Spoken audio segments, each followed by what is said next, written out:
que eu acho de comunhão?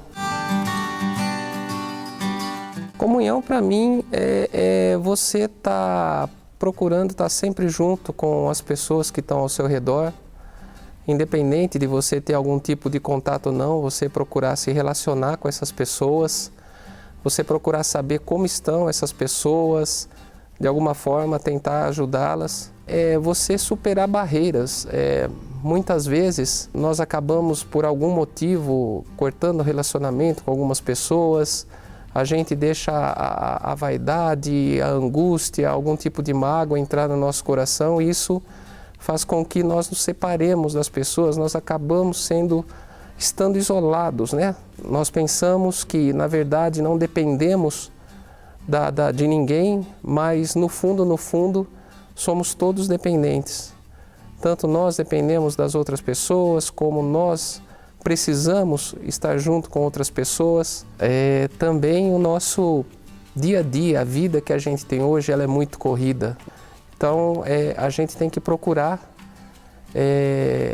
estar junto com essas pessoas, procurar encontrar um tempo para que esses afazeres, essas tarefas do nosso dia a dia não venham a ser um empecilho para que a gente tenha comunhão com o nosso próximo. Tanto eu quanto minha esposa, meu filho, nós fomos muito bem acolhidos. As pessoas aqui foram muito receptivas com a gente. É como se a gente já tivesse aqui há algum tempo. Parece que a gente não começou aqui do ponto zero, mas que a gente já estava aqui há um bom tempo. Então, nós fomos muito bem acolhidos sim, muito bem recebidos, de braços abertos aqui nessa igreja.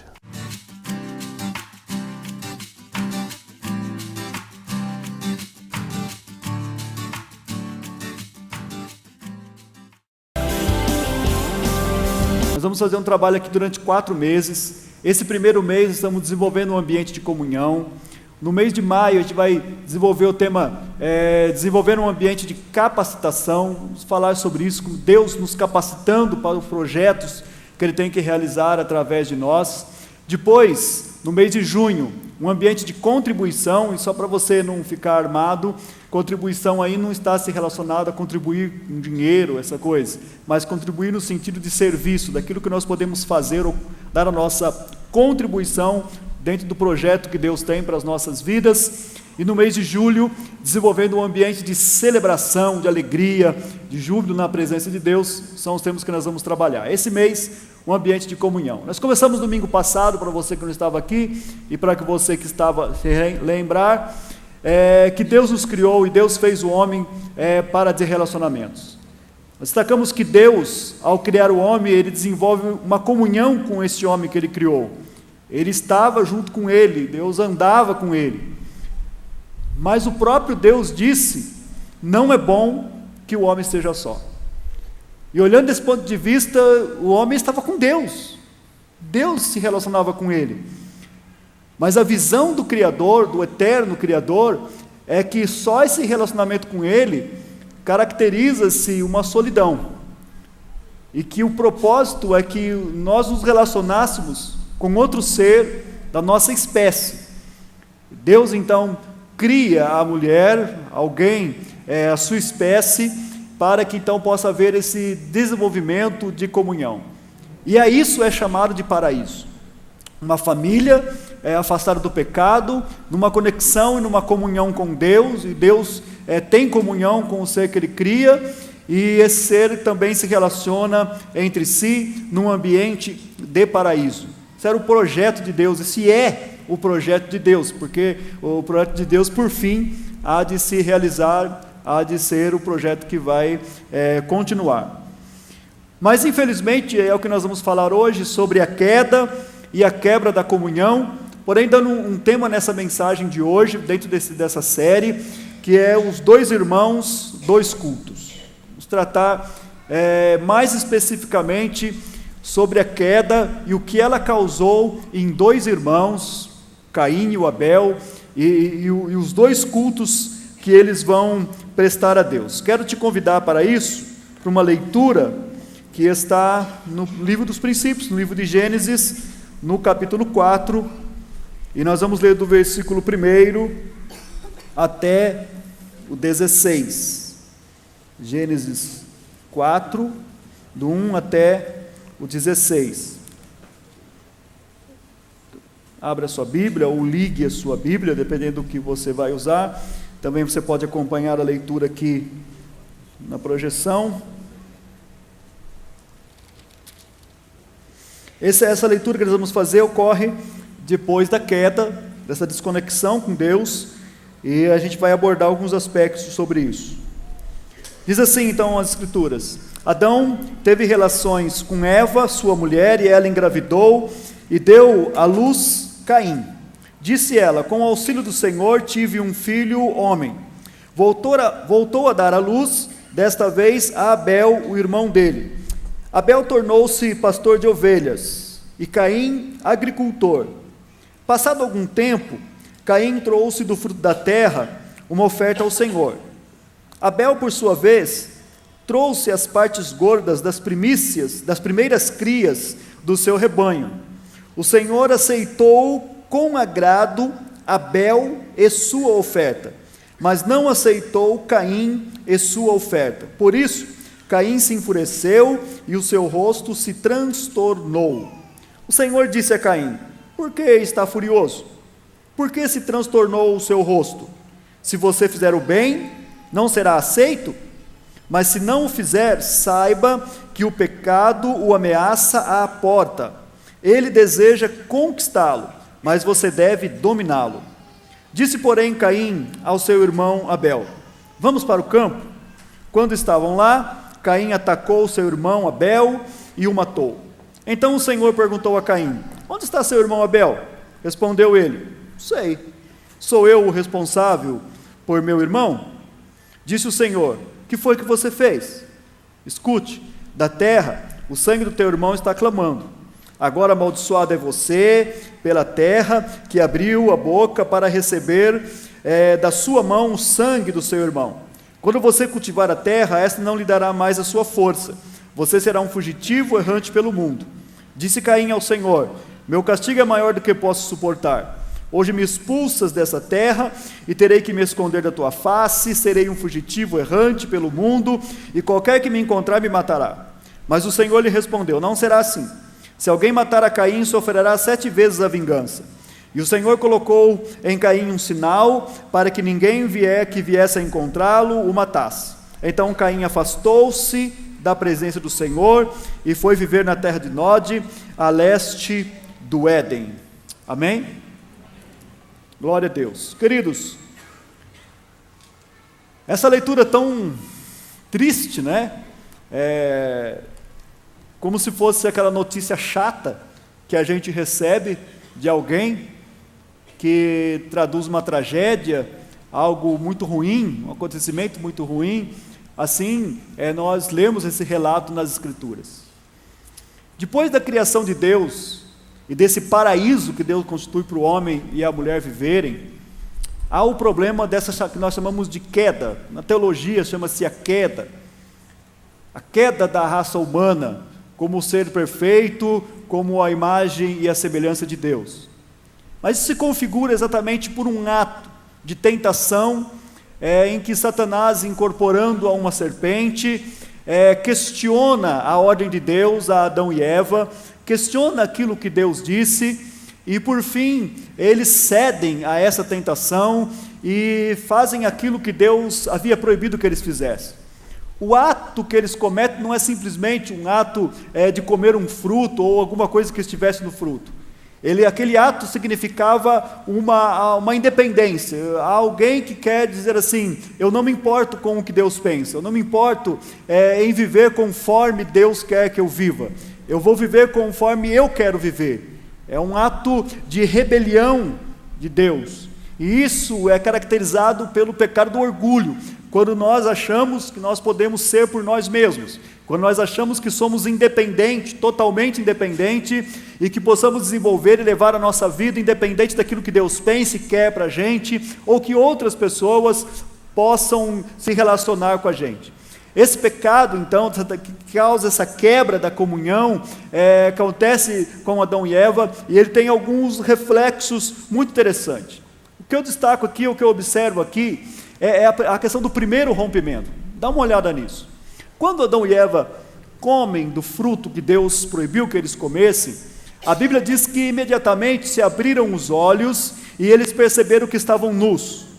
E aí eles pegam lá umas folhas de figueira, de alguma forma improvisam uma vestimenta para si, e eles se escondem do Senhor, se escondem da face do Senhor. Quando Deus diz não é bom que o homem esteja só e forma a mulher, estabelece o relacionamento, esse relacionamento era tão perfeito, tão único, tão glorioso, que é como se fosse uma só pessoa. O nome Eva, como já disse aqui, ele é colocado depois da queda. Adão chama sua mulher de Eva. Antes, segundo Gênesis capítulo 5, versículo 1, ambos chamavam Adão. Tal era a unidade que eles tinham. E agora, colocados, inseridos nesse ambiente de paraíso, o fato da queda do pecado ataca, primeiramente, um rompimento das relações que existiam entre Adão e Eva.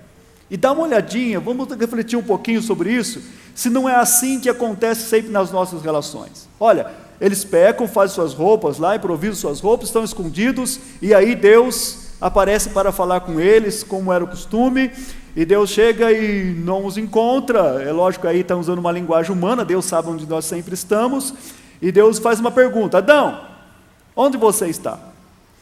E aí, queridos, eu quero fazer um exercício de imaginação com você. Adão estava ali escondidinho, e ele já estava preparando a sua justificativa para Deus. E na sua justificativa para Deus, a intenção dele era agora acusar a Eva. Quando Deus chegar, falar comigo, já sei. Eva, ainda emocionada com a poesia que ele fez, essa agora é osso dos meus ossos, carne da minha carne, será chamada mulher, foi tirada do homem, aquele uau que ele deu quando Deus fez, essa sim, aquela coisa bonita, aquela cumplicidade, aquela coisa de um só, aquela unidade, o Adão agora já está pensando diferente sobre isso. E ele precisa se justificar com Deus, e a maneira como ele pensa nisso é acusando Eva.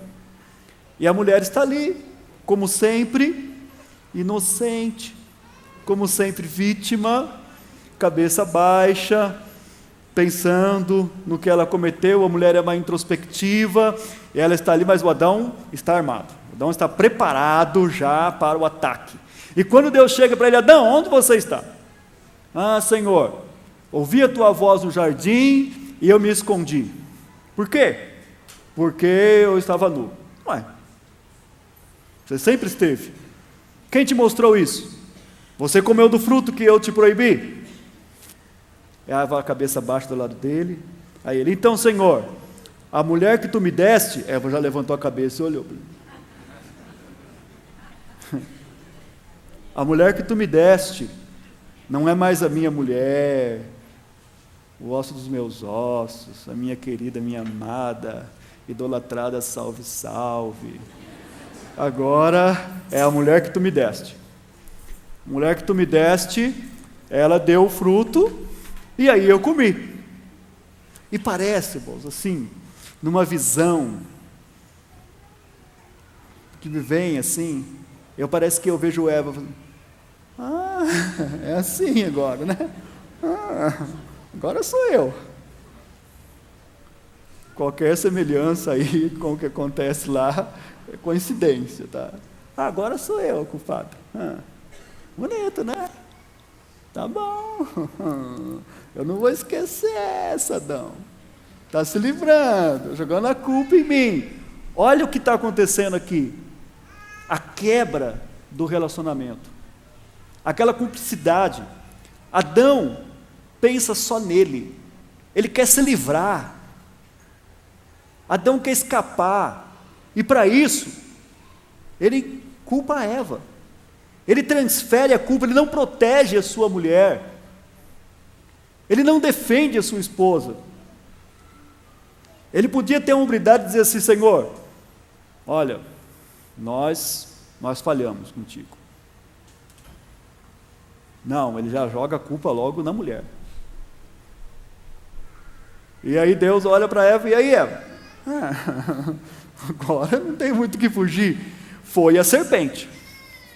A serpente, ela me enganou e eu comi.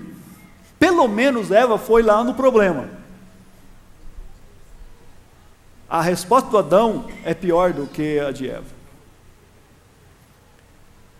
E há um rompimento, queridos, dessa primeira relação, a cumplicidade do casal, aquela unidade do casal, aquela coisa de estar juntos, de ser tão unidos, de ser um só corpo, uma só carne, como a Bíblia descreve a união conjugal, é quebrada agora.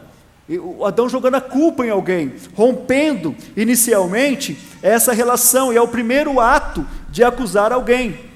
Ele não se solidariza com a sua esposa, ele não compra a briga dela, ele não defende a sua esposa, ele preocupa consigo mesmo: eu vou me livrar aqui, Eva, que se vire. Há uma transmissão ali, transmite a culpa e faz esse rompimento. O segundo rompimento acontece depois do rompimento das relações pessoais. Vem o rompimento com Deus.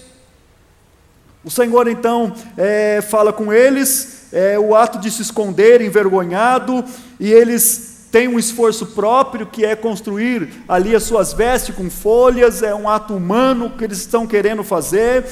Deus fala que eles estão conhecendo o bem e o mal. Mais precisamente agora eles conhecem o mal, porque o bem eles já conheciam, o bem é Deus, o bem é o próprio Deus. Agora eles conhecem também o que é o mal, e aí Deus os expulsa do jardim, é obrigado a retirá-los dali do paraíso, porque havia a árvore da vida, e eles poderiam comer da árvore da vida, e a promessa da árvore da vida era para uma vida eterna, para sempre, e uma vida para sempre debaixo do pecado, ela é muito ruim. E há uma consequência desse desligamento, dessa queda, que vai resultar em algumas coisas problemáticas. Porém, em tudo isso, há um agir de Deus. E Deus não nos deixa totalmente. Através de dois atos, duas ações divinas, nós vemos um preparativo de algo extraordinário de Deus. Primeiro, Deus toma o lugar e Ele faz da pele de um animal, pegando um animal que precisa ser imolado, precisa ser morto para isso, faz um sacrifício cruento. Deus então tira a pele desse animal e faz as vestimentas para eles, e essas vestimentas são vestimentas que eles podiam usar, não era como folhas que iam murchar e ia secar, mas essas vestimentas poderiam de fato trazer proteção e abrigá-los. Deus então toma a iniciativa de fazer algo pelo homem. A segunda ação de Deus é uma promessa. Usando a própria mulher que Adão tinha atacado como culpada pela queda, Deus fala que haveria uma inimizade entre a mulher e a serpente, e que do fruto ou da descendência da mulher viria alguém que ia esmagar a cabeça da serpente. Ele estava fazendo uma promessa que ia se cumprir muitos e muitos anos depois, quando Cristo veio ao mundo, da semente da mulher, da descendência da mulher, e esse Cristo foi aquele que derrotou a serpente, tipificada aí por Satanás na cruz, esmagando-lhe a cabeça, ferindo-lhe mortalmente a cabeça, e aí está estabelecendo uma promessa dentro do agir de Deus, daquilo que Deus quer fazer, para que novamente eles pudessem ter o seu relacionamento. Mas a consequência de tudo isso, dessa queda, ela continua exatamente afetando a comunhão, e agora vem os dois filhos. Eva tem dois rapazes, independente de algumas conjecturas que se faz aqui sobre esses dois, alguns pensam que eles eram gêmeos, porque fala que Eva teve relações com Adão e nasceu o Caim, e depois só fala que também gerou o Abel, não fala novamente sobre todo este ato, porém isso tudo é especulação. A verdade é que ela tinha dois filhos, que eles tinham dois filhos. E esses dois rapazes se tornam cada um dentro da sua profissão, da sua atividade. O Caim, o filho mais velho, ele vai trabalhar na terra, ele é agricultor, e ele trabalha no plantio, planta os seus frutos, alimento, tira da terra e trabalha com isso. O Abel, o mais novo, ele trabalha com ovelhas, ele torna-se pastor de ovelhas. Cada um desenvolve a sua atividade. E aí, queridos, esses dois meninos, eles vão prestar um culto ao Senhor. Aqui fala que eles levaram do seu trabalho um sacrifício. Sacrifício é um ato de culto. De alguma forma, eles vão cultuar a Deus. E o que eu acho interessante aqui, o que eu destaco mais aqui, é que cada um vai prestar o seu culto. Nós não vemos esses dois meninos indo cultuar juntos. O Caim diz que ao passar do tempo, ao longo dos dias, ele vai oferecer um sacrifício ao Senhor, e ele pega lá dos frutos de alguma coisa que ele colheu, da sua colheita, e ele oferece aquilo como um sacrifício a Deus. O Abel, da mesma forma, individualmente, ele vai prestar um culto, e ele leva lá das suas crias, algo que tinha alguma característica de importância, de ser primeiras, enfim, alguns aspectos, e ele vai oferecer ao Senhor. Eu vejo alguma conexão aqui com o próprio ato com Adão e Eva. Vejam que Adão e Eva fizeram para si as suas vestimentas de folhas de figueira, portanto algo tirado aí de uma plantação.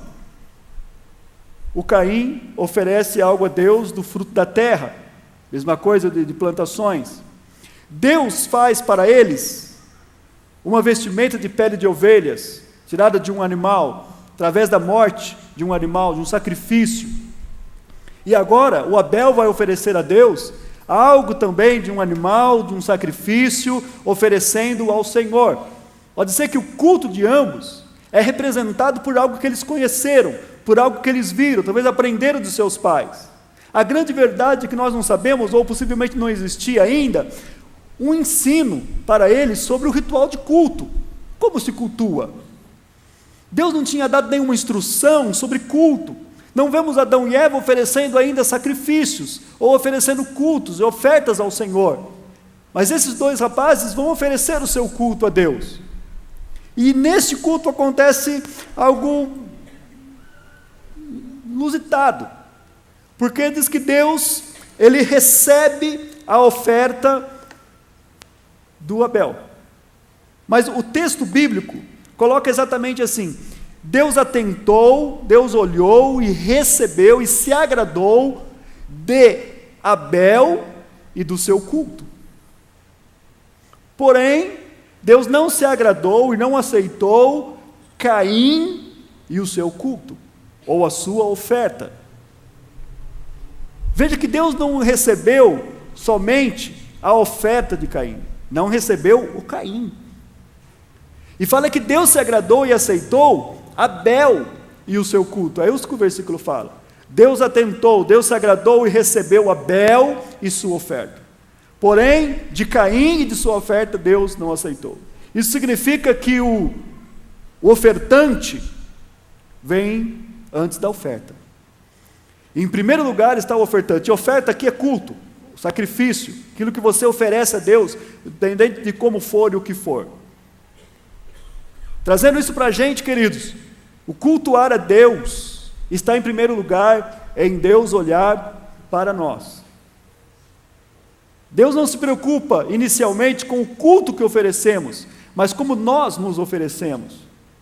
Deus não olha para a música que você canta, mas para aquele que canta a música. Deus não olha para o músico ou para a música que ele toca aqui, que ele apresenta ao Senhor, mas ele olha para a vida do músico e do cantor que está apresentando. Deus não olha para o tipo de adoração, primeiramente, que você está oferecendo. Deus olha para você, primeiramente. Porque o que importa para Deus somos nós. E Jesus falou isso para uma mulher de vida complicada, que estava lá na beira de um tanque. Ele falou assim que viria um tempo que já era chegado em que o Pai procuraria adoradores e não adoração, adoradores que o adorassem em espírito e em verdade. Deus está preocupado com a vida dos meninos, e não tanto com a oferta que eles querem oferecer, não tanto com o culto que eles querem oferecer, mas com eles. Mas o que traz o rompimento das relações desses dois irmãos está exatamente no culto que eles oferecem a Deus. Veja que o pecado que é concebido aqui com Caim e o Abel, queridos, está relacionado a um ato de culto. É diferente até mesmo lá do Adão e Eva, porque tudo bem que foi algum questionamento da palavra de Deus, mas aqui o motivo que causa a fúria, a ira e o rompimento dessas relações está relacionado ao culto que eles estão oferecendo a Deus. Você pode imaginar isso? Que essa relação é rompida e que esse mal ocorre a partir de um ato de culto. de um ato de adoração, de um ato de oferecer algo a Deus. Nesse ato, há um problema de relacionamentos. Isso significa que o simples fato de você seguir uma religião, o simples fato de você estar dentro de uma igreja, o simples fato de você ir a um culto, não representa, não significa que de fato Deus está aceitando você, Deus está recebendo você. Porque o Caim peca, e ele falha contra Deus num ato de culto, que nós não sabemos nem que origem tem isso. Eles vão oferecer o culto.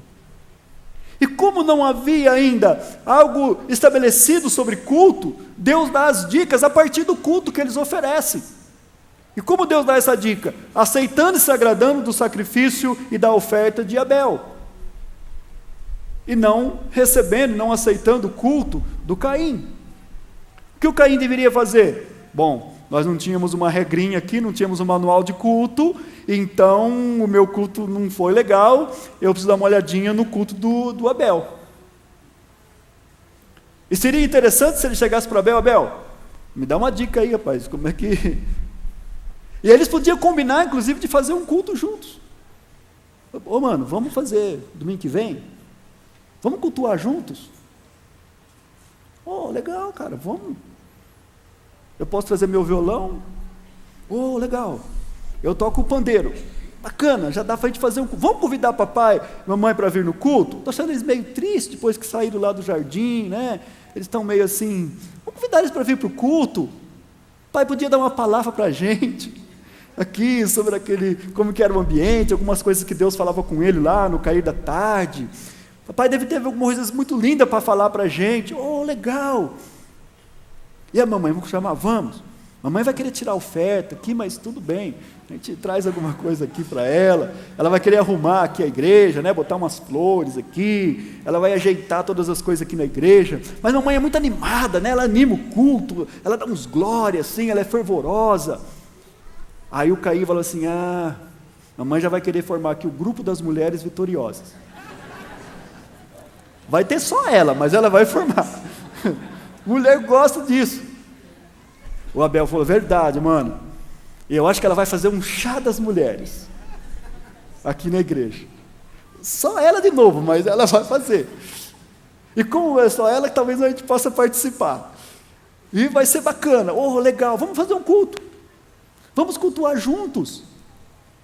Você cede para mim aí algumas coisas do sacrifício dos seus animais, e eu entro aqui com o trabalho, eu te ajudo, e nós vamos juntos fazer um culto ao Senhor. Mas não é isso que acontece. Acontece algo que muitas vezes acontece com a gente. Quando meu irmão se dá bem em alguma coisa e eu não, a gente fica nervoso. Por isso há um mandamento das Escrituras que diz assim: alegre-se com os que se alegram, e chore com os que choram. E muitas vezes é mais fácil chorar com os que choram do que se alegrar com os que se alegram. Ontem eu fiquei muito alegre. Meu amigo Flávio Damasceno foi campeão de um torneio de tênis. Ficamos tão alegres que à noite nós fomos comemorar a vitória dele. Ele estava trabalhando, trabalhou até a meia-noite, mas a gente, como amigos de verdade que somos, né, Pedro? Com o pastor Reis, nós fomos lá comer um pastel e comemorar a vitória dele. Tiramos uma foto e mandamos para ele: que amigão, estamos comemorando o título que você conquistou.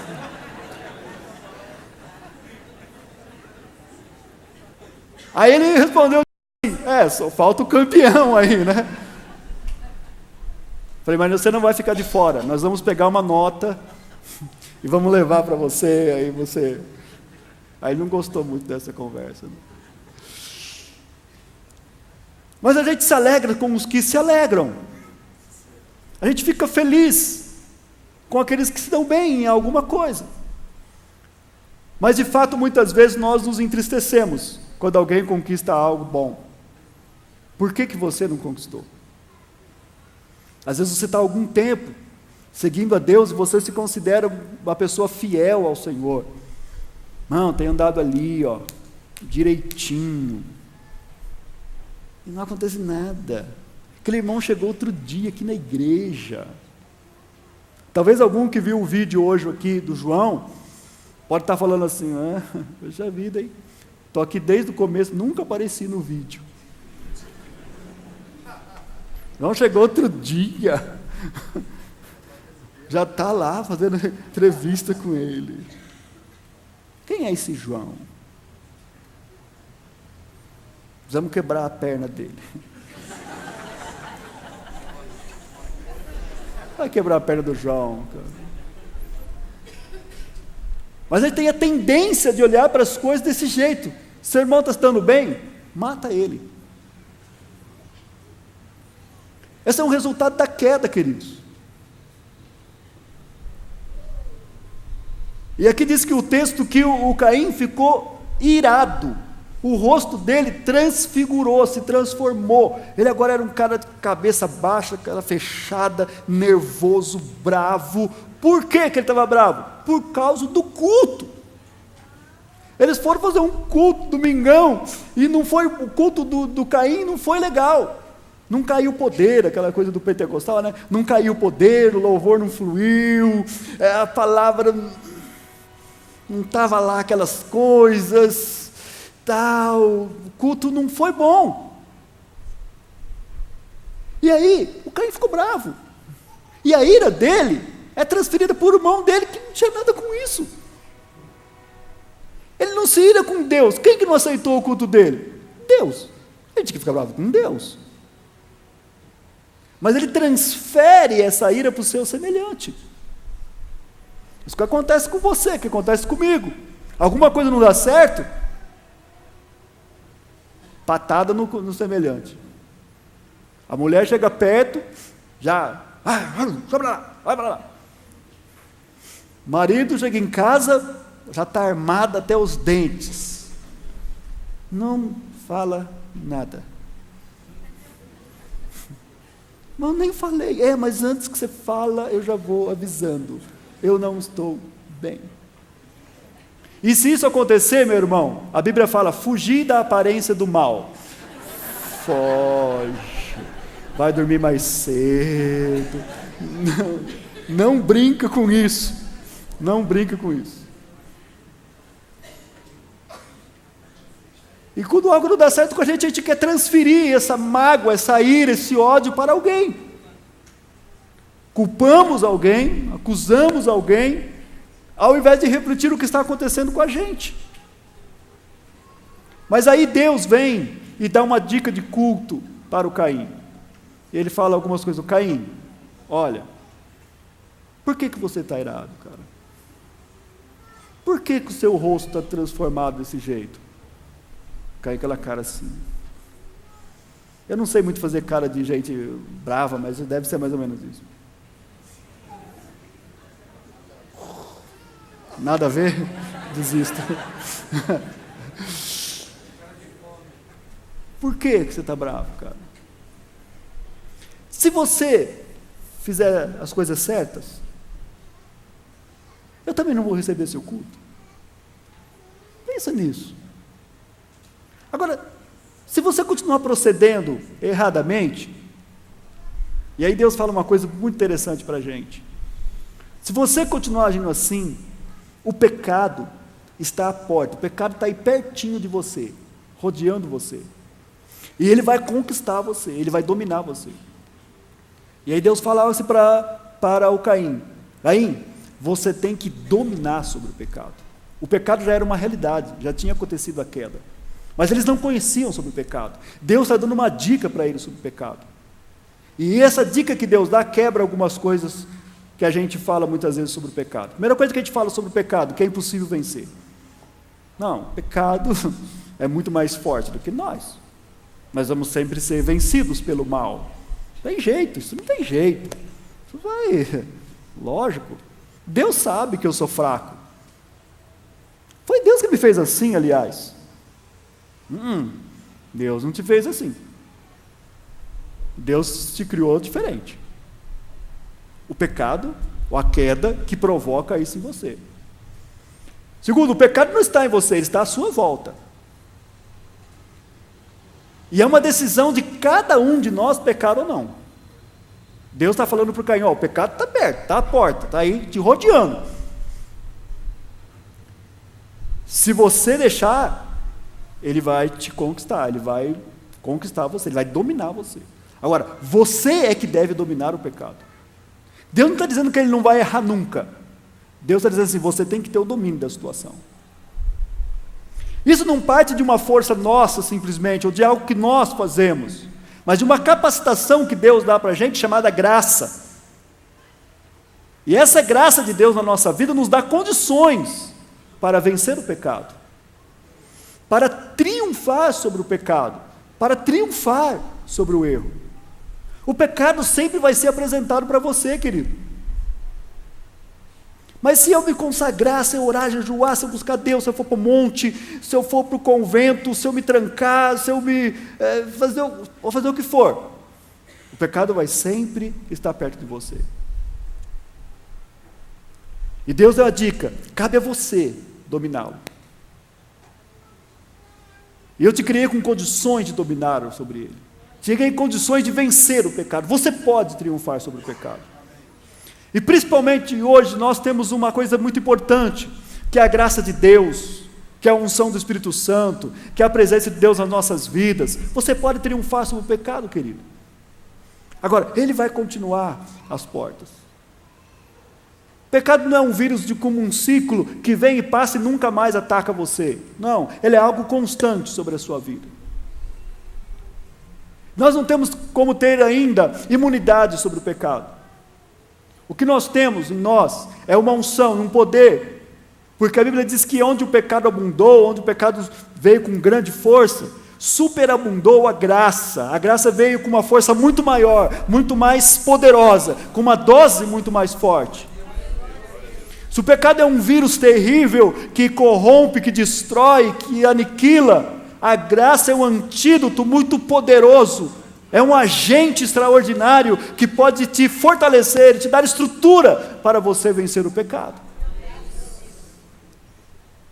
E esse pecado se relaciona principalmente no nosso ambiente de comunhão, nos nossos relacionamentos, na nossa vida, no nosso ambiente, na nossa forma de estar e de ser e de conviver e de estarmos juntos como irmãos e como famílias de Cristo. Em cada coisa que você faz, queridos, haverá uma consequência. E o que mais me preocupa, e eu observo nesse texto, e eu repito mais uma vez, é que o mal que acontece com eles está relacionado a um ato de culto. Está relacionado ao relacionamento com Deus. Está ligado a esse relacionamento com Deus. A como Deus observa a atitude deles. Finalmente, o que isso traz? Qual a consequência de tudo isso? Dessa aceitação de Deus do sacrifício, do culto de Abel e da não aceitação de Deus do culto de Caim? Ira, fúria, e aí o Caim, ele premedita, ele planeja um ato para matar o seu irmão. E para isso, ele simula um ato de comunhão. Ele chega por irmão e fala, e aí, mano velho, beleza? Aí beleza, tranquilo. Vamos lá para o campo? Aí, irmão, vamos. Possivelmente o campo, ou era o lugar onde o Caim tinha suas plantações, ou era o lugar onde o Abel cuidava das suas ovelhas. Ele está de alguma forma mostrando um interesse pelo irmão, seja do irmão participar daquilo que ele fazia, ou seja dele mesmo participar daquilo que o seu irmão fazia. E ele simula um ato de comunhão. Vamos lá para o campo, vamos estar juntos, esquece esse negócio aí do culto que não deu certo, meu culto. Talvez ele deu só um sorrisinho amarelo, porque se ele tivesse com cara de bravo, o Abel não ia. Se ele chegasse, Abel, vamos lá para o campo. Eu não, estou com medo. Eu vou lá com o pai. Ele chegou, ai, Abel, A paz. Não sei se eles falavam paz naquele tempo. Paz. Vamos lá no campo. Vamos lá, vamos estar um momento juntos. Ter um momento de comunhão. O Abel, vamos sim. Coração puro. E quando eles estão lá num ato de traição, o Caim avança sobre o seu irmão e mata o seu irmão. Fere seu irmão e mata. E sai de lá, tranquilo. Me livrei do problema. Agora, domingo que vem no culto, o Abel não vai ter culto do Abel, o meu culto vai ser o melhor. Deus já não tem o culto do Abel, ele vai ter que aceitar o meu. Eu eliminei a concorrência. Aí você vai ter que comprar o meu produto. Mas Deus não vê culto como um produto. Deus não olha culto como concorrência. Você está indo naquela igreja lá, o culto lá vai estar ruimzinho, vai falar para mim, se o culto lá, você tem que vir à minha igreja. O culto na minha igreja é extraordinário, coisa linda. Deus gosta mais do culto daqui, cara. Vixe, nem comparar. Nós temos mais qualidade de som, nós temos mais qualidade de equipamentos, nós temos mais gente, nosso pessoal tem um nível melhor. O pastor agora está com, como é que chama isso? Cavanhaque.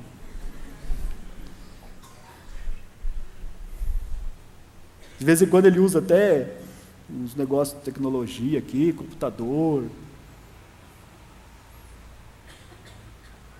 Acho que Deus está olhando para isso. Mano. Acho que Deus está assim. Acho que Deus está preocupado com isso.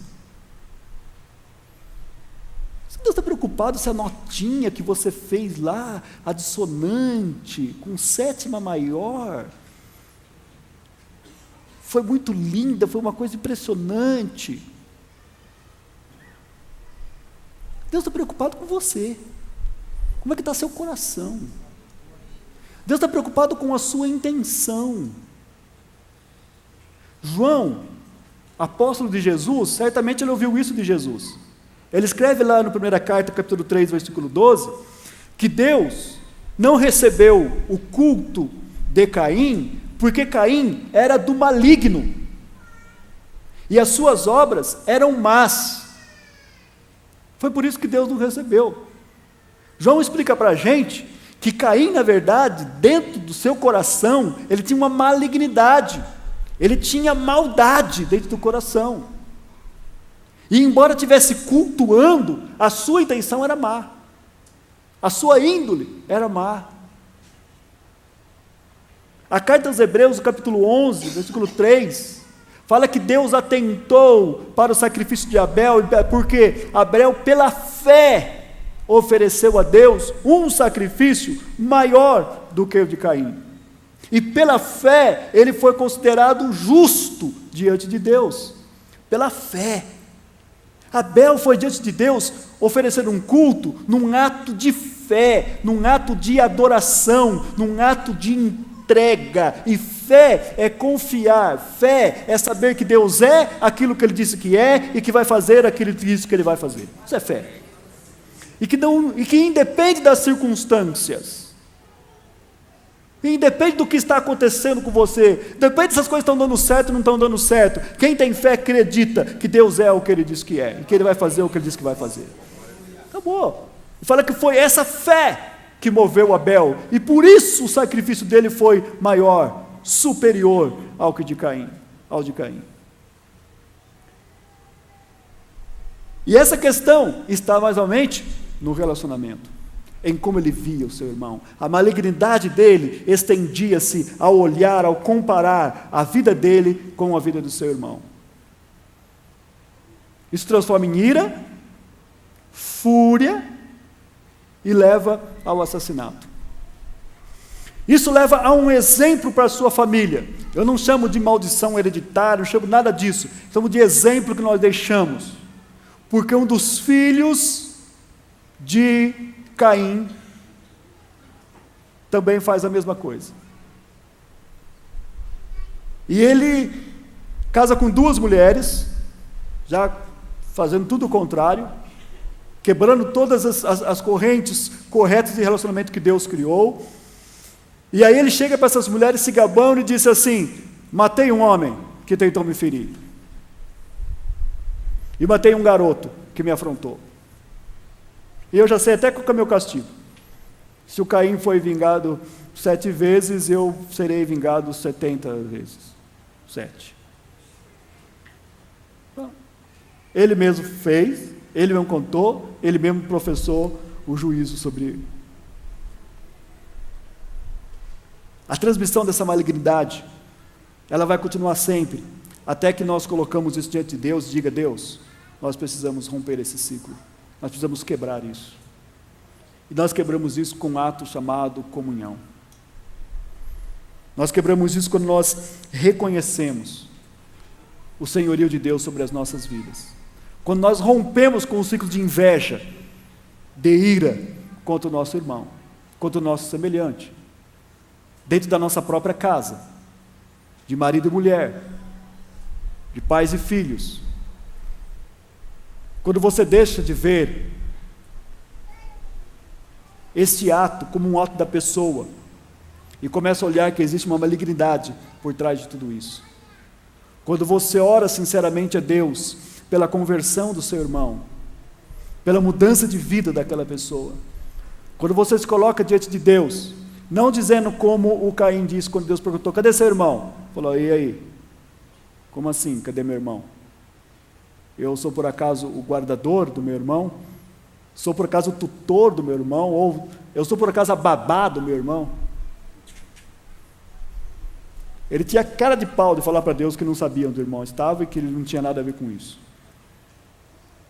Mas o princípio de comunhão não é esse. O princípio de comunhão é Deus chegar para a gente e falar assim: escuta, aonde está teu irmão? Deus, meu irmão está passando uma dificuldade muito grande. Por isso, eu quero até aproveitar para falar com o Senhor sobre ele. Eu quero pedir que o Senhor tenha misericórdia da vida dele.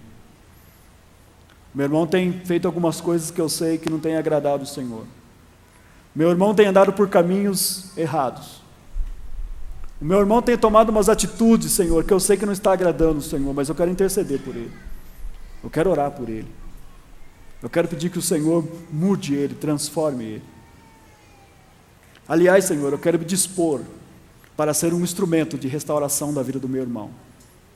Me dá sabedoria para eu alcançar o meu irmão. Me dá sabedoria para eu recuperar o meu irmão. Eu sei que ele tem potencial. Mas muitas vezes estamos falando assim: meu irmão, o senhor já sabia que ia acontecer isso com ele. Mas ele não me ouviu. Agora, bem feito. O Senhor está certinho. Pode destruir ele lá, Senhor. Destrói mesmo. Destrói.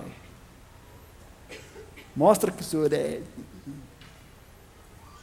Até porque eu já falei que isso vai acontecer com ele. E aí, para minha palavra cumprir. Para eles verem que eu sou profeta. Para todo mundo acreditar em mim. E olhar para mim e dizer: uau, aquele cara é demais. Ei, Caim, onde está o seu irmão?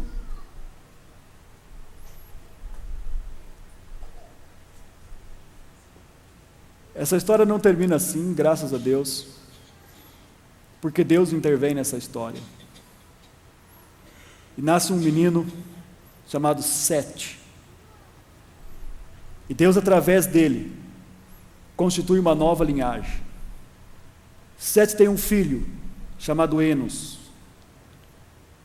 E quando Enos nasceu, os homens, as pessoas, começaram a invocar o nome do Senhor.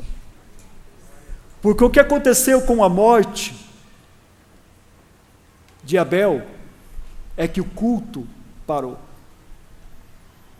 Abel ofereceu o culto com excelência. Deus aceitou. Caim ofereceu o culto relaxado, na atividade humana, na força do seu braço, na sua autoconfiança. Deus rejeitou. Caim matou Abel. Acabou o culto. Não tinha mais culto. Mas quando Sete nasceu, ele tem um filho chamado Enos. E esse menino é justo diante de Deus. E as pessoas começam novamente a cultuar ao Senhor. Essa geração de Sete é chamada de filhos dos homens, filhos de Deus, em contraste com os filhos dos homens, que é a geração ímpia do Caim. Lá na frente Deus olha essa geração gloriosa de Sete, que inclui, por exemplo, um rapaz chamado Enoque. Diz que esse Enoque, ele andava com Deus e tinha uma comunhão íntima com Deus. Ele casou, teve filhos, mostra que ele tinha uma vida normal, como todas as pessoas. E quando ele estava com 365 anos, a justiça dele, a retidão dele era tão gloriosa que Deus levou para si, Deus o transladou, Deus o arrebatou, levou para ele. E eu vejo algo significativo aqui, 365 anos, talvez representando cada dia do ano, dizendo que ele andava com Deus a cada dia, e ele era um cara normal, que tinha família, que trabalhava, que desenvolvia suas atividades como qualquer outra pessoa, mas ele fazia isso diante de Deus. Ele desenvolveu um ambiente de comunhão com Deus tão glorioso, tão precioso, que Deus o levou para si. Dessa geração veio Matusalém, um homem que, pela sua justiça, Deus permitiu que ele fosse um homem que vivesse mais anos sobre a face da terra. Dessa geração veio Noé, aquele homem que Deus olha para ele, e a Bíblia relata o seguinte: Deus achou graça em Noé. Deus olhou para ele num ato gracioso e viu em Noé algo extraordinário. E Deus quer um relacionamento de família tão glorioso com Noé, que na arca ele pede que Noé entre com seus filhos, suas noras. Não se influencie pelo filme Noé, que lá está tudo desvirtuado a coisa, tá bom, gente? Vai pelo relato bíblico. Noé está na arca com os seus filhos, com a esposa dos seus filhos, e está toda a galera lá dentro, e eles vivem um tempo ali, e eu imagino uma comunhão tão perfeita, que eles viveram dentro da arca. Deus interfere na história humana para restabelecer a comunhão, os relacionamentos, através de uma linhagem santa. Deus assim também, nos próximos temas vamos falar isso a partir do domingo que vem, Deus entrou na nossa história, queridos, através de Jesus, para que nós pudéssemos novamente nos relacionar com Deus e nos relacionar uns com os outros. Eu quero dizer para você, Deus não quer só o seu culto. Deus quer o seu culto junto com o seu irmão. Por isso que igreja é importante. Por isso que o pessoal que está dizendo por aí, não precisa de igreja, eu posso cultuar sozinho, você esquece que culto é a comunhão com os santos. Jesus teve a ideia da igreja como sendo um povo, uma comunidade de discípulos de Jesus, com uma missão nesse mundo, de levar a sua palavra, de adorar o seu nome. Por isso, se você tem pensado numa vida cristã, independente de igreja, independente de comunhão, você não está entendendo o que é vida cristã. Cristianismo significa comunhão. Cristo fez isso. Ele começa o ministério dele, e ele chama 12 pessoas inicialmente para estar junto com ele. Ele tinha mulheres que serviam no seu ministério, depois esse grupo cresce para 70 discípulos. Vemos depois lá 500 irmãos, uma comunidade de pessoas. Jesus junta as multidões, junta as pessoas, relaciona-se com as pessoas, mostrando aquilo que Deus intenciona fazer. E Ele quer que você também participe dessa comunhão, você participe desse ato de culto, em unidade, todos nós juntos, servindo ao Senhor.